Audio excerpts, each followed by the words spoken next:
2년 됐어요. 제가 이렇게 말씀을 준비하다 보니까 제가 제 별명 이야기를 했던 적이 있습니다. 혹시 기억나시는지 모르겠어요. 제 별명이 뭐라고 제가 말씀드렸는지 기억나세요? 네. 장신이라는 말씀을 드렸어요. 장신. 네. 근데 제가 왜 장신이냐? 그때 말씀드렸지만 제 친구들이 2m 가까운 친구들이 즐비했어요. 그 동창들이나 친구들이. 그 친구들이 자기들하고 같이 함께 어울리는 저를 장신이라고 이렇게 불러줬습니다. 자기들보다 제가 더 크다고 그렇게 기꺼이 저를 그렇게 불러줬는데, 제가 그때 말씀드렸지만 그 별명이 제가 곧 생각도 못했던, 그 당시만 해도 제가 전혀 생각도 못했던 학교 이름이 됐다고 말씀드렸습니다. 그래서 제가 장로신학대학, 거기를 장로신학대학이라고 이렇게 풀네임으로 잘 안 부르고요, 장신대라고 이렇게 부르거든요. 장신대. 그러니까 제가 장신대학을 간 거예요. 장신 그러더니 결국 장신대를 갔어요. 그래서 별명도 좀 이게 예사롭지 않은 거다, 이런 말씀을 드렸었습니다. 별명 중에는 좋은 별명을 가진 분들도 있을 것이고, 또 좋지 못않은 별명을 가진 분들도 있었을 것입니다. 여러분들도 저 못지않게 생활하시면서 학창시절에 별명들이 있으셨을 텐데, 때로는 좀 특히 거북한 그런 별명도 있었을 것이고, 되게 마음이 유쾌해지는 그런 별명도 있었을 것입니다. 그런데 바로 예수님도 그러셨어요. 예수님도 그 당시 사람들이 예수님을 여러 가지 이름으로 불렀어요. 그런데 먼저 좀 좋은 뜻으로 불렀다고 할 수 있다면, 그나마 정확하게 그 예수님을 정확히 깨닫지 못한 입장에서 예수님에 대해서 이런 사람이 아닌가 하고 이렇게 추론하면서 붙였던 별명이 있다면 세례 요한이 아닌가, 또 엘리야가 아니냐, 예레미야가 아니냐, 뭐 이런 식으로 그의 모습을 추론하면서 이런 별명을 이렇게 막 붙여줬었어요. 이건 좀 그래도 그나마 좋은 별명이었다고 할 수 있어요. 선지자에 비추었으니까. 그런데 좀 정말 듣기 거북한 별명도 불렀어요.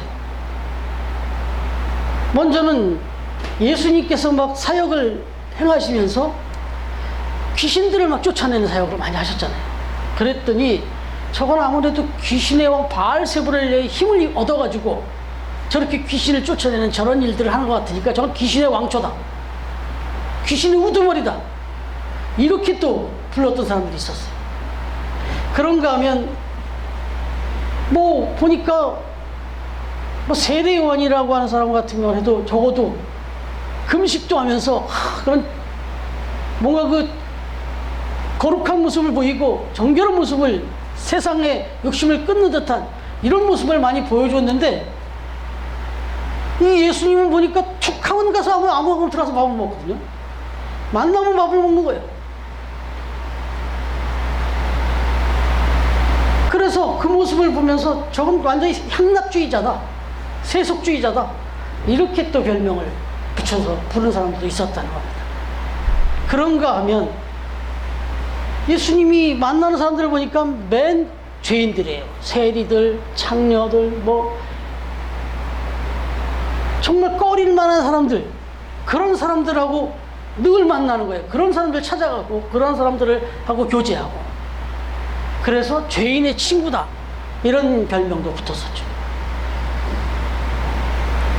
중요한 것은 신앙생활을 하다 보면 예수님처럼 우리도 별명을 얻게 되어 있어요.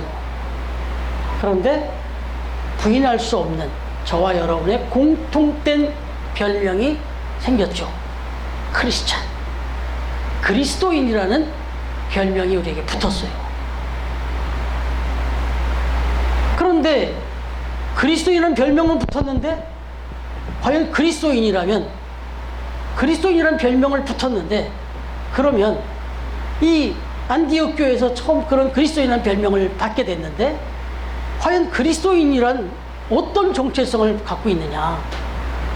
그리스도인이라는 별명을 가진 사람은 과연 어떤 사람을, 어떤 의미에서 그리스도인이라고 그렇게 별명을 받은 것인가?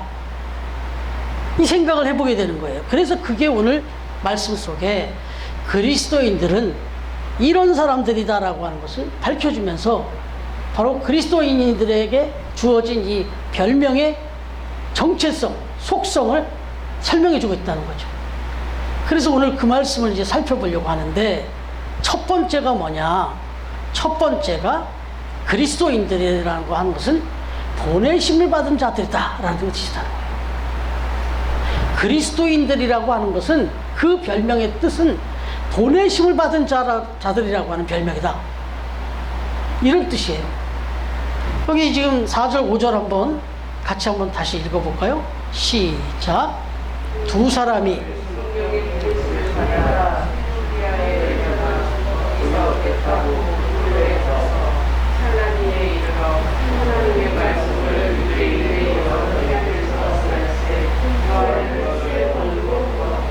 아멘. 여기 보니까 첫 시작이 뭐예요? 두 사람이 성령의 보내심을 받았다 그랬어요. 성령의 보내심을 받았다. 그래서 성령이 시키시는 일을 하셨다. 우리 지난주에 같이 나눴던 말씀이잖아요. 보내심을 받은 사람들이라는 거예요. 그리스도인들이라는 것은 보내심을 받은 사람들이다라는 뜻이라는 거예요. 그 별명의 뜻은. 그러니까 저와 여러분은 보내심을 받은 사람들이다, 이런 얘기예요. 여러분, 여기 안디옥 교회가 기도를 많이 하고 이제 교회가 든든해져 가면서 자리를 잡기 시작할 때 두 사람을 따로 세우라고 명령을 받습니다. 그리고는 바나바와 바울을 따로 세웠고 이제 선교사로 파송을 하게 돼요. 보냄을 받게 되는 거죠. 하나님이 보내라 하신 거예요. 이미 불러내셨고 이제 하나님의 뜻을 위해서 보내시는 거예요. 그래서 여기 두 사람이 성령의 보내심을 받았다, 이렇게. 그런데 여기 보니까 하나 좀 생각하고 갈 것은, 이제 세계 선교사회로서의 이방 사역을 이제 출발하기 위해서 보내심을 받았는데 지금 어디로 갔어요? 그냥 그 편편한 바다로 육지로 이제 걸어서 나가서 복음을 전하러 가면 될 텐데 생뚱맞게 바다로 갑니다. 배를 타고 섬으로 갔어요. 그 섬이 구브로.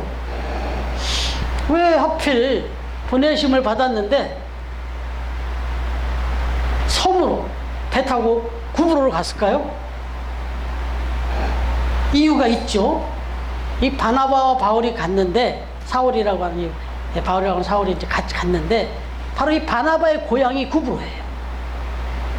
그래서 먼저 그 고향 땅부터 간 거예요. 왜요? 자기가 지금 이렇게 복음을 받아들이고 사명자가 되어 보니까 자기 가족들이 안 믿어. 자기가 살던 그 고향 구브로가 지금 믿는 사람이 없어요. 그러니까 제일 먼저 생각나는 것이 거기부터 간 거예요. 원래 예수님께서 말씀하셨잖아요. 예루살렘과 온 유대와 사마리아와 땅 끝까지 이르러. 먼저 시작은 여기서부터 시작되는 거예요. 그래서 구브로로 간 겁니다. 여러분, 그 구브로로 간 이유는 복음을 전하러 간 거예요. 여러분, 저와 여러분이 이 세상에 태어날 때 나는 1964년에 저 대전에서 태어나야 되겠다. 그리고 김성룡이라는 아버지와 천완례 씨라고 하는 어머니 사이에서 내가 태어나야 되겠다. 그리고 나는 8명의 형제 중에 7번째로 내가 태어나야 되겠다. 그렇게 생각하고 계획하고 제가 태어났을까요? 여러분들 중에도 그렇게 생각하고 태어나신 분 없잖아요. 때도 장소도 부모도, 그리고 심지어 남자 여자조차도 나는 남자로 태어나야 되겠다, 난 여자로 태어나야 되겠다, 그렇게 생각하신 분 아무도 없어요. 근데 태어났어요. 이건 그 어떤 것으로도 설명이 안 돼요. 그러나 성경은 분명히 설명합니다. 하나님이 그때 그 가정에 보내신 거라고. 저와 여러분은 지금 여러분과 저의 그 가정에 하나님이 보내신 거예요. 보내셨다라는 말 속에, 보내심을 받았다라는 말 속에 중요한 한 가지가 들어있는데 뭐냐면 사명이 들어있는 겁니다. 여러분들이 지금 삶의 가정에서 이야기를 같이 다 나눠보면 저도 그렇지만 공감될 뿐이지 한 사람도 똑같은 가정이 없고 똑같은 형제자매가 없어요. 그리고 가정에서 벌어지는 일이 똑같은 일이 하나도 없어요. 우리 각자 한 사람에게 각각의 고유의 사명이 다 주어져 있는 거예요. 그래서 여러분 지금 저를 비롯해서 여러분들이 여러분의 가정에서 지금 겪고 있는, 또 여러분이 맡고 있는 그 역할들은 운명이 아니라 사명입니다. 보내심을 받은 자들이니까. 이런 관점을 갖고서 가정에서 삶을 살아가다 보면, 아니 이게 이제 한 걸음 돌아가서 직장으로, 또 나의 삶의 자리로, 더더욱이나 여기 여러분 앞에 지금 있는 이 처음교회에 와 계신 것조차도 다 보내심을 받은 거라는 생각을 갖게 되면 사명감이 생기는 거예요. 거기서 어디 불평이 있고 원망이 있을 수 있어요? 보내셨는데, 하나님이 보내셨는데 목적이 있는 거죠. 딱 한 가지 있다면 구원하는 거예요. 생명을 전하는 거예요. 바른 길로, 옳은 길로 인도해내는 겁니다. 그 역할을 하라고 보내심을 받은 자들이 바로 그리스도인들이다, 저와 여러분이다, 이런 얘기입니다. 바로 성남에, 그리고 이 세부존 백화점 안에 이 처음 교회를 세워놓으신 것은 분명히 목적이 있습니다.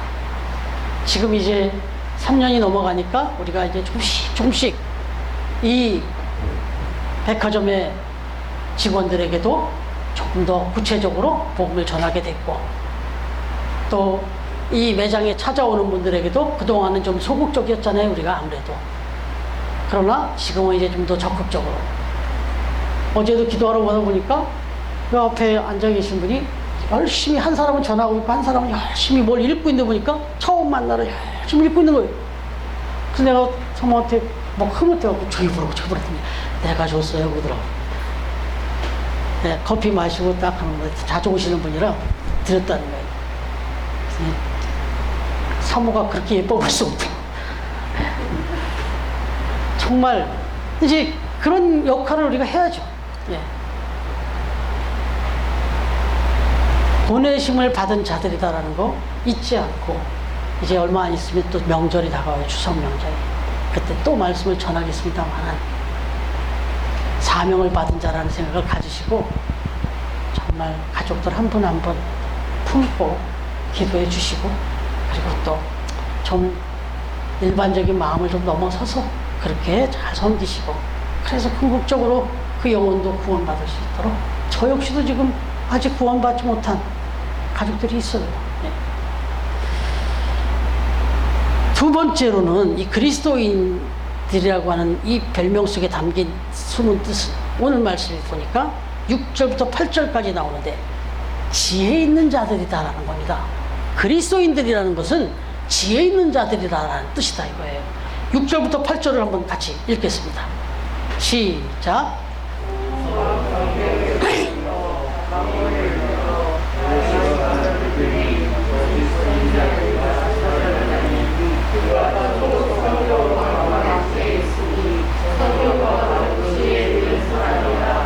바나바와 사울을 불러 하나님 말씀을 듣고자 하더라.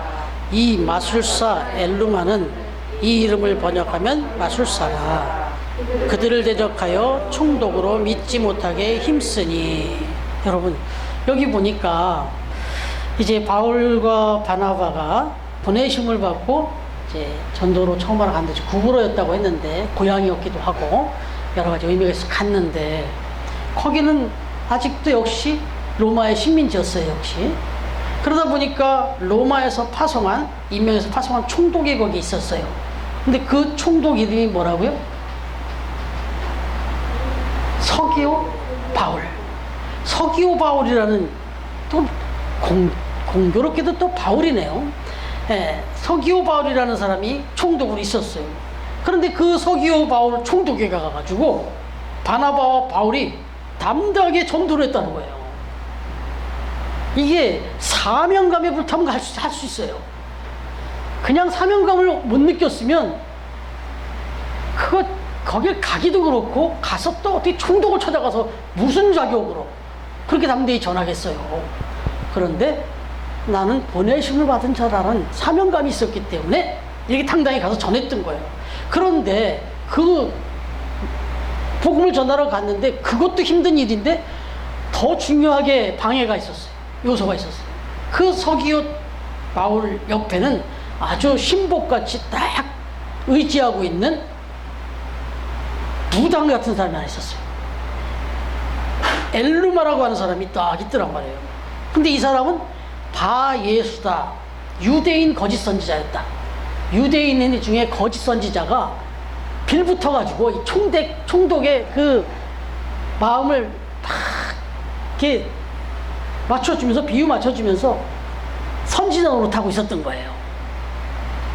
막 점괘를 봐주고 말이죠. 근데 여기 바예수라고 또 아주 이름도 또 하필 바예수예요. 하필 또 여기도. 근데 이 바라고 하는 것은 아람어인데 아들이란 뜻이에요. 아들. 그러니까 바예수는 예수의 아들이다. 어떻게 또 이렇게, 그렇다니까요. 이단이나 이런 데가 보면 아주 이름을 이렇게 교묘하게 붙여놔요. 이 복음을 전하러 간 바울이나 바나바 올 때 기가 막혔을 거 아니에요. 네가 예수의 아들이라고? 이런 생각이 들지 않겠어요? 그런데 어쨌든 가서 담대히 전하는 가운데 이 개역 성경에는 박수라고 나와요. 박수, 남자 무당. 그런데 이런 사람이 그 총독 옆에서 아주 단단히 그렇게 붙어서 그렇게 있더라 말이죠. 그리고 또 총독은 그 사람을 아주 신복처럼 의지하면서 그렇게 지내고 있더라 말이죠. 그런데 복음을 딱 전하고서 담대히 가서 복음을 전하니까 이 바예수 이 친구가 이제 이거 위기를 느낀 거죠. 이 복음이 들어가면 자기는 거짓 선지자가 그냥 드러나니까. 그래서 막 힘써 방해했다고 나오잖아요. 힘써 방해했다. 그런데도 불구하고 이 힘써 방해하는 것을 물리치고 담대하게 복음을 전하는데 이 서기오 바울이 참 지혜로운 사람이더라 이거예요. 왜 지혜로웠느냐?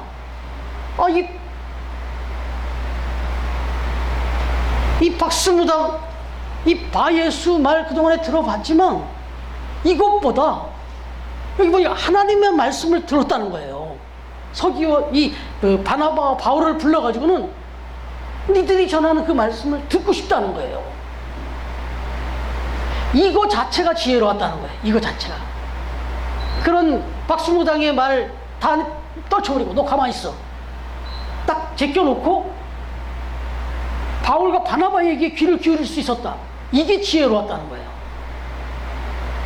그리고 사실은 이것 때문에 지혜로웠지만 결국 이 행위가 또 지혜롭게 만든 거죠. 그래서 오늘 이 말씀 속에서 우리에게 들려주는 것은 이 서기오 바울이 지혜로운 사람이었고 하나님의 말씀을 사모하고 그 말씀을 들으려고 했기 때문에 지혜로운 사람이었고, 들으려고 하는 사람도 지혜로웠다면 그 말씀을 전하는 사람은 바울과 바나바는 얼마나 더 지혜로운 거예요. 그래서 여기서 이 보내심을 받은 자들, 그리스도인들은 지혜로운 자들이라는 이걸 분명히 밝혀주고 있는 거죠.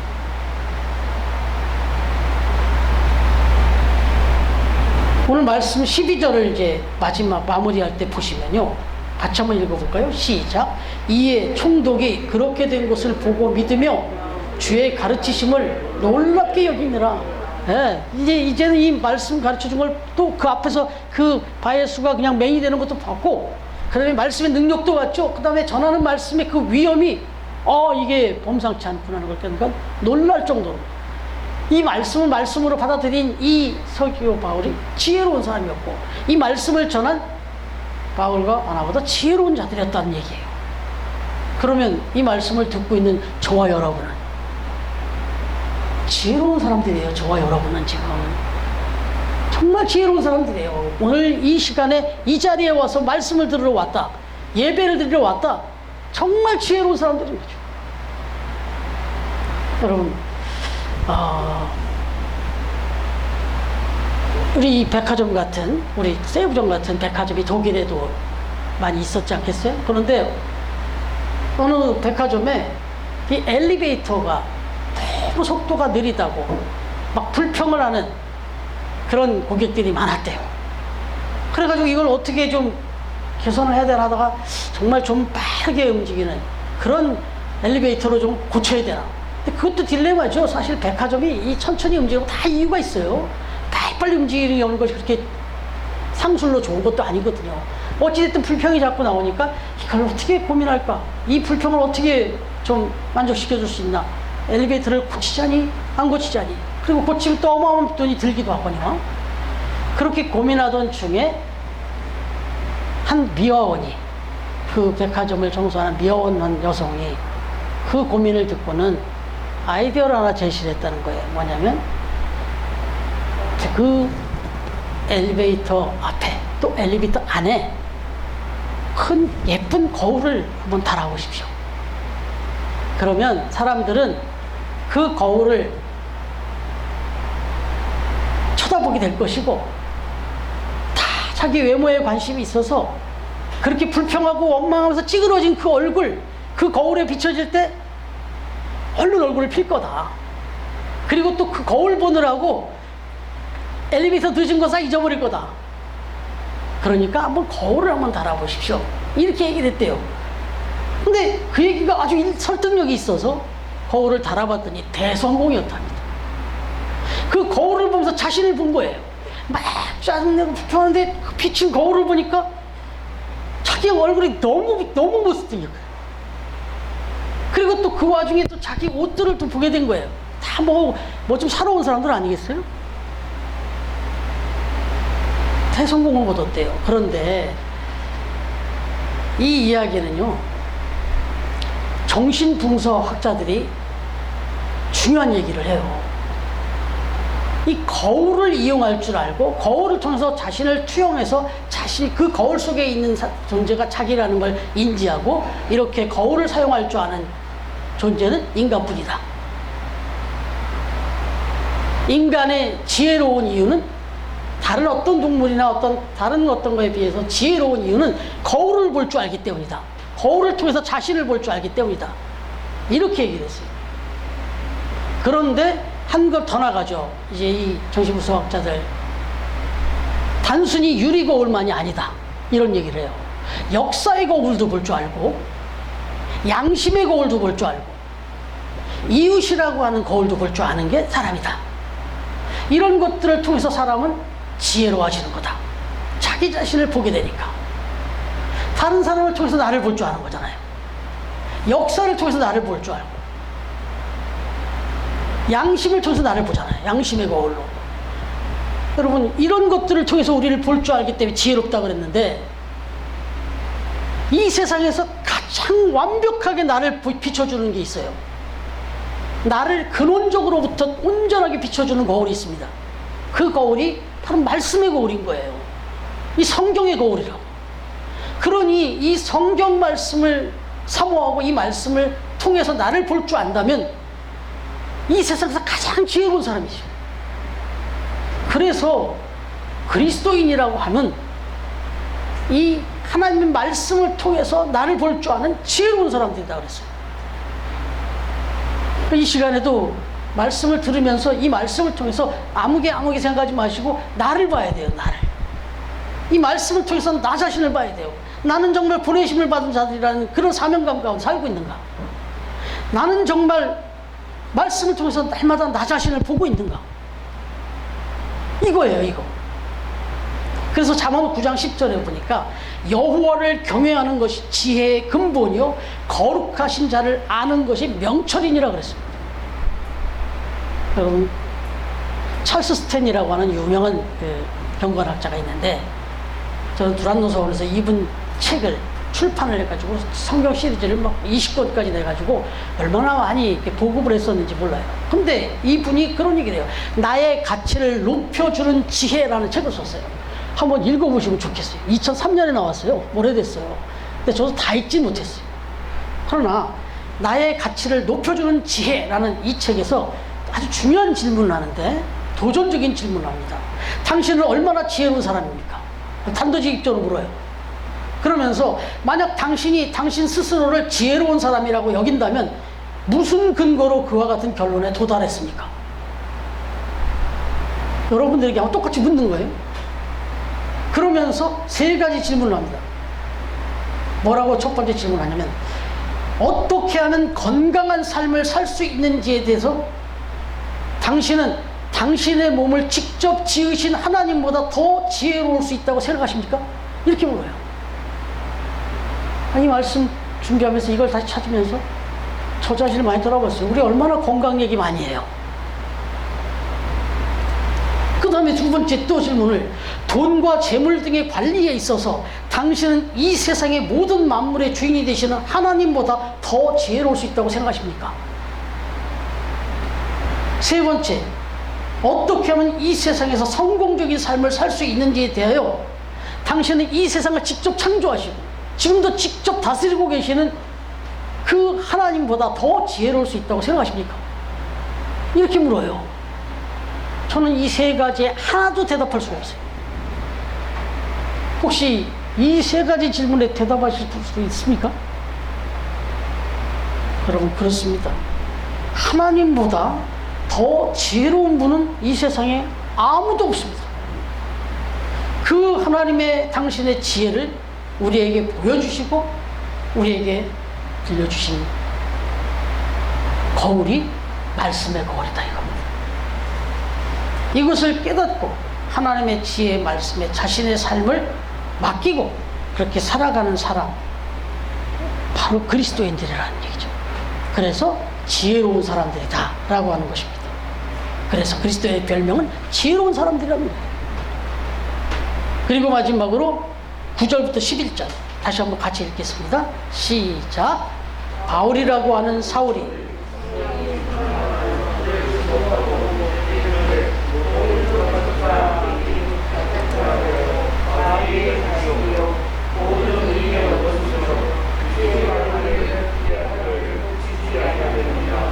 보라, 이제 주의 손이 네 위에 있으니 네가 맹인이 되어 얼마 동안 해를 보지 못하리라 하니, 즉시 안개와 어둠이 그를 덮어 인도할 사람을 두루 구하는지라. 아멘. 여기 남자 무당 박수 노릇을 하던 엘루마, 이 바예수가 전도를 방해하잖아요.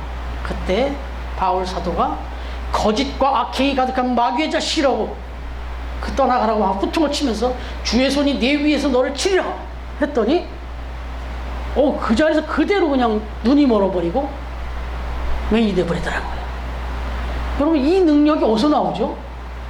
이 능력이 오늘 말씀 보니까 성령이 그 능력을 주셨다고 그래요. 이건 성령의 역사였지 바울과 바나바의 역사가 아니었어요. 다시 말하면 그리스도인들은 이렇게 성령의 능력으로 충만한, 성령 충만한 사람들이라는 거예요. 정말 능력이 있는 사람들이라는 거예요. 그 총독의 측근에서 권세를 누리며 살던 그 마귀의 권세를 등입고 살던 그런 바예수를 일거에 그냥 쫓아내버리는, 일거에 그를 무력시켜버리는 힘, 이런 성령 충만함을 가진 사람들이 어떤 사람이냐, 이건 바나바와 바울만 그렇다는 게 아니에요. 하나님 앞에 분회심을 받고 하나님의 지혜를 얻은 하나님의 사람들, 그리스도인들은 이런 능력이 있는 사람들이라는 거예요. 그 객관적인 모습으로 보면 총독과 또 그 옆에서 측근에서 그 힘을 부리던, 권세를 부리던 바예수보다 바나바 바울가 훨씬 약했어요. 그런데도 그 안에 엄청난 힘이 있었어요. 성령의 힘.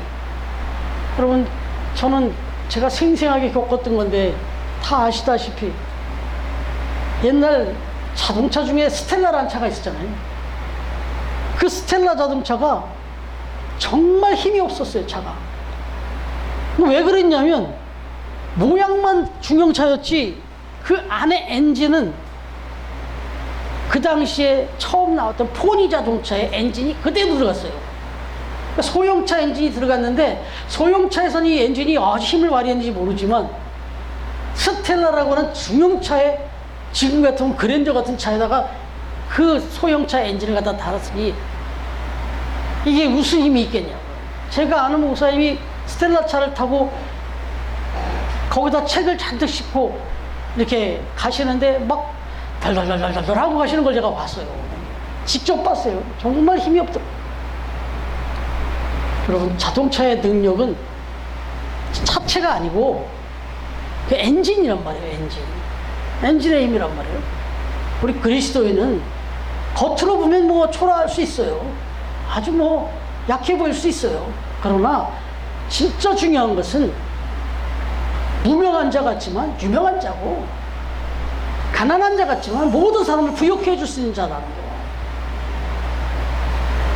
죽은 자 같으나 많은 사람을 살려내는 그런 사람들이라는 거예요. 이 그리스도인이라는 거예요. 이 성령 충만한 자들이라는 겁니다. 여러분, 말씀을 정리하죠. 한번 따라해 보시면 좋겠어요.